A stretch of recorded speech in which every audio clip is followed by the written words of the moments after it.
Hey everybody, welcome back to the channel. Really happy that you are joining us this week. For those of you who might be new here, my name is Dave. This channel is ScotsToys, although I'm not exactly sure how long that'll stay the case.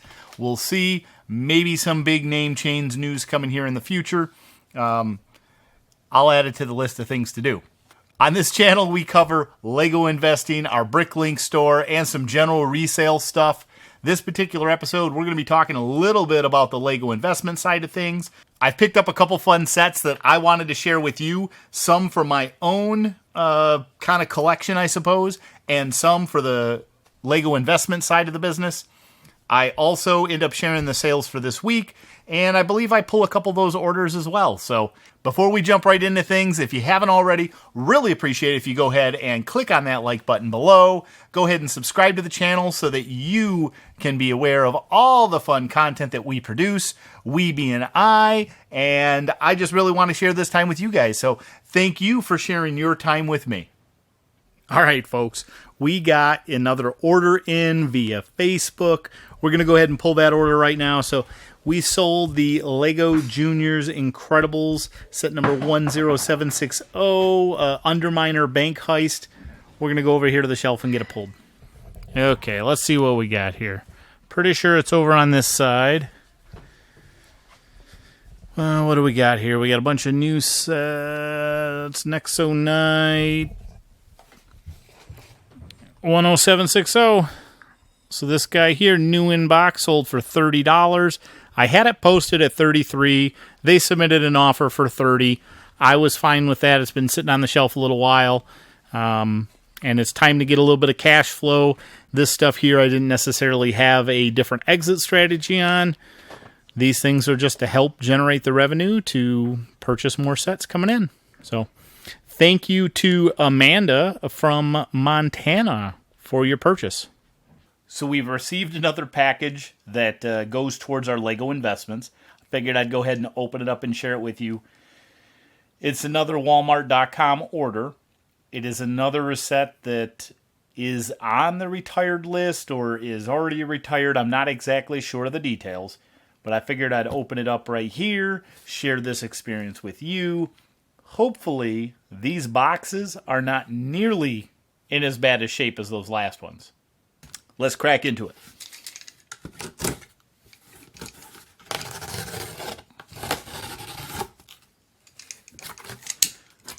Ooh. Let me say, these sets, or this set, times two, I got two sets in here, are a lot larger than the set that I typically like to invest in. If you haven't seen, I got that previous video about the size matters, small, medium, and large sets. This is definitely a large set, but it was for a good price. The fact that it is retired or is right on the verge is kind of what led me to hard to pass up on this particular opportunity. So, what we have, I'm trying to figure out how to get this out of here.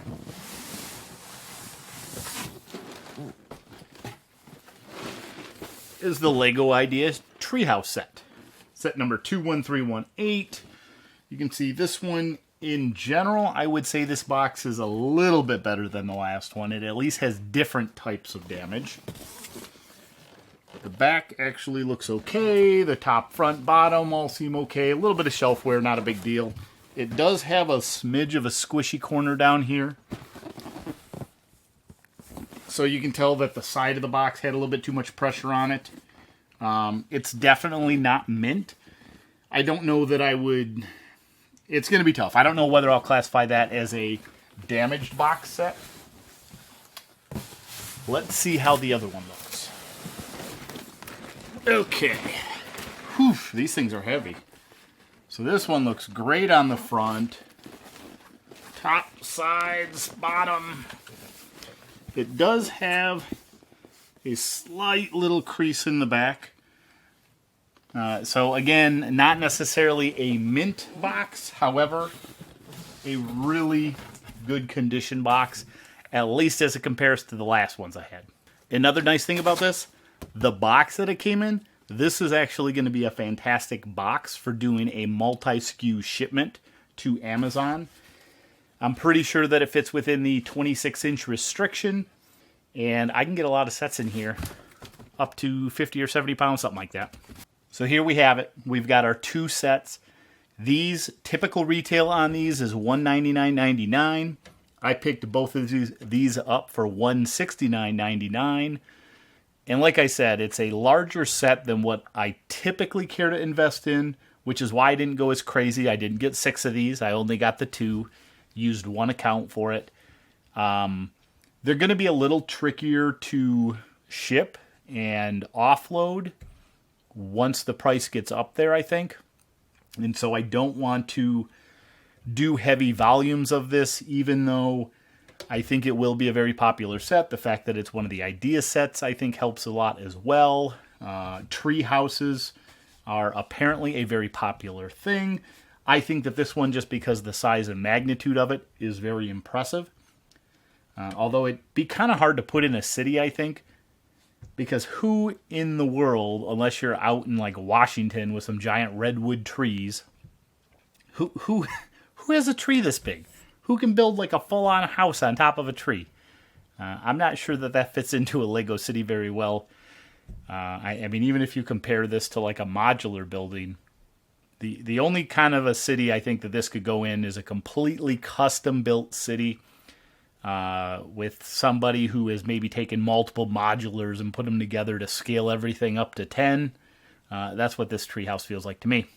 But I think it's a popular set nonetheless, $169.99. I'm going to be looking at probably, hopefully, getting around that $4, maybe $4.50 price tag for it, so that after fees and shipping, I can double my price. So we'll see. I don't think it'll be this Q4, but hopefully either next year throughout the year, maybe even in summertime because of the treehouse theme. But worst case is, I believe by next Q4, I'm hopeful that this thing will be up there in value. Okay, so we do have another package that just came in. You can't actually see the box, but here it is. I can tell from the box that this is an order from Lego. I suspect I know what it is. Yep, I can see it here. Oh man, fingers crossed this box is good. So this particular set, I don't want to say isn't for investment, but it's not the purpose of it. I got it because I wanted it. Although it took forever to come in. And I'm going to give you guys a peek at this. And I'm going to guess that you guys might be able to know what else is in the box. So that's the free gift with purchase promo. And more importantly, we got the big R2-D2 set. The box, yet again, very crunchy. And we got some seals here look pretty messed up. And I'm sure it's just from the heat. As stuff starts getting delivered during this time of year, you will notice that depending on how long it sits in all these vehicles getting ready to be delivered, you could end up with some seals that kind of pop loose a little bit. So that's to be expected. Again, top a little bit squishy, but I could return these things. I'm just not a fan of doing that. If something came in and was horribly damaged to where I couldn't resell it at all because it had a big gouge in it or something, I would probably go about doing that. I do know that there was a question or a comment left during, I think it was last week's video or maybe the one before it, about the gingerbread houses, and that someone said exchange them. Well, the problem with that is they're not available anymore. And so I can certainly return them, but they're not going to let me exchange them because they don't have a different product or a different item of the same set to be able to provide to me. So I could return them. Those ones I felt like the value was there to hold on to. Just like this one. This one's still out of stock, back ordered, whatever you want to call it. At some point, I will be going after a few more of these because I think it is going to be a super popular set. However, I don't buy those at the beginning of their lifespan. This one I got for myself. All right, so not a lot of sales this week. Again, my Amazon inventory has pretty much dried up. I've been talking too long now about having to prioritize getting that stuff packed. It's on the list just like the 9,000 other things that I also have. So we'll see. I'll get to it at some point. I do know that little foresight ahead is that Had a few different kind of cool things sell on eBay in essence that we'll end up covering next week. But for right now, going over the sales this week, we sold the Arctic Crawler open box set, sold it for $30. After materials and fees, ended up making $17.88 profit on that item. And the other item that we sold this week is the 10760 Underminer set. It's an incredible set. I feel like I may have actually even shown... No, maybe that was this video. I don't know. I've been doing these clips in a lot of weird different time frames and segments, and so hopefully they end up being concise to all of you. But yeah, so that's what sold this week. That one I was a little excited about, is that they must have had a promo going on. Sold it for $33.26. Once again, didn't have any fees with that item, which is fantastic.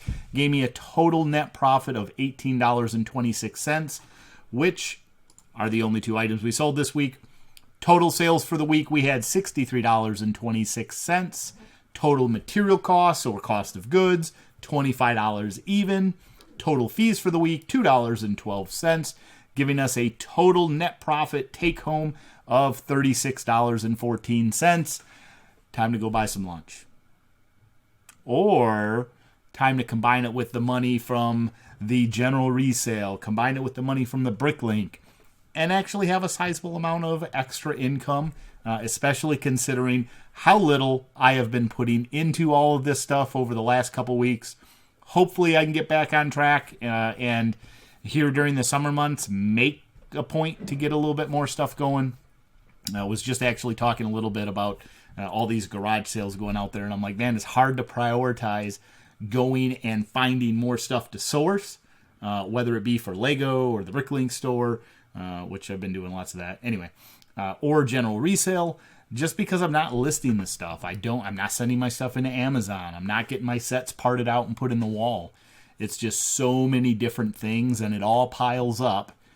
I enjoy doing it, but I got to figure out how to mold it so that I can at least hit a little bit of everything. So if you have any recommendations, please go ahead, leave them in the comments below. Otherwise, thank you so much for spending this time with me. I really enjoyed sharing this with you. And I will see you in the next video. Bye.